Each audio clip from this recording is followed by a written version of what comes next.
हातकणंगले येथे इचलकरंजी फाटा येथे पादचाऱ्यास पाठीमागून धडक दिल्यानं मनोहर रावण घाटगे वय 53 राहणार मिंचे तालुका हातकणंगले हे जागीच ठार झालेत। ही घटना गुरुवारी सायंकाळी 4:15च्या दरम्यान घडली आहे। दरम्यान घटनास्थळावरून व ट्रक व चालकास हातकणंगले पोलिसांनी ताब्यात घेतले। घटनास्थळावरून व पोलिसांकडून मिळालेली अधिक माहिती अशी की मयत मनोहर रावण घाटगे व त्यांचे भाऊ मधुकर घाटगे हे मिंचेहून हातकणंगले येथे एसटी बसने दुपारी 4च्या दरम्यान आले होते। हातकणंगले बसस्थानकातून उतरून ते दोघेही मजले येथील आपल्या नातेवाईकांकडे कोल्हापूर सांगली रस्त्यावरून चालत जात होते।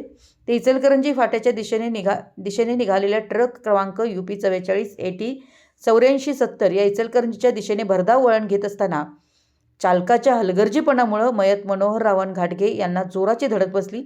यात मनोहर यांच्या डोक्यास गंभीर दुखापत झाल्याने त्यांचा जागीच मृत्यू झाला। या प्रकरणी ट्रक चालक रामनारायण लालजी वर्मा वय 47 राहणार महेशुरा जिल्हा सुलतानपूर उत्तर प्रदेश याला हातकणंगले पोलिसांनी ताब्यात घेतलं असून अधिक तपास हातकणंगले पोलीस करतायत। मराठी न्यूजसाठी हातकणंगलेहून रोहन साजने।